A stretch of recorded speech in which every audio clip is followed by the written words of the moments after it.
Hey everyone, today we were diving into a controversial and critical chapter in Middle Eastern geopolitics, the role of United States President Donald Trump in shaping the Iran-Israel conflict. Whether you support him or not, there's no denying Trump made some bold moves that escalated, redirected, and reshaped this tense relationship. Let's unpack the real story to understand Trump's impact.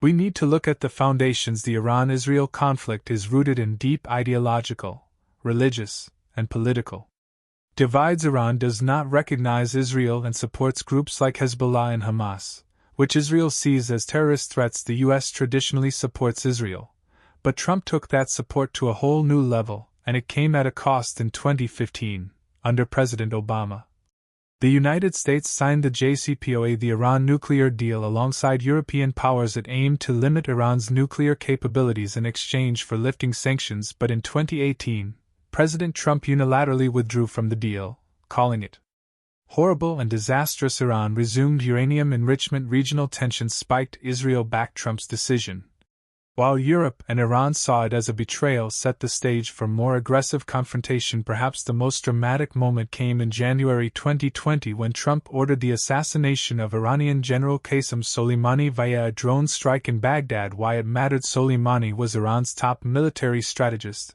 and the mastermind behind Iran's regional operations. Iran vowed revenge, launching missile strikes on United States bases in Iraq. Israel went on high alert, fearing retaliation. The region stood on the brink of a full-scale war. In contrast to escalating tensions with Iran, Trump brokered historic normalization deals between Israel and several Arab countries. The Abraham Accords, signed with UAE, Bahrain, Sudan, and Morocco. The strategic goals were isolate Iran further in the region and strengthen Israel's security and influence. As a result, Iran felt cornered, heightened its rhetoric and support for proxy groups, and Israel emboldened in its defense strategies. Trump's approach was aggressive, transactional, and deeply polarizing. By siding hard with Israel and confronting Iran head-on, he reshaped United States foreign policy and raised the stakes in the region, and the key consequences were the Iran-Israel standoff became more dangerous. Iran pushed closer to Russia and China.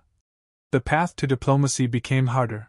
Proxy conflicts intensified in Syria, Lebanon, and Gaza. So, did Trump bring peace by force, or did he light a powder keg that's still burning today? That's for history to judge. Let us know what you think in the comments, and don't forget to like, share, and subscribe for more in-depth breakdowns of global conflicts.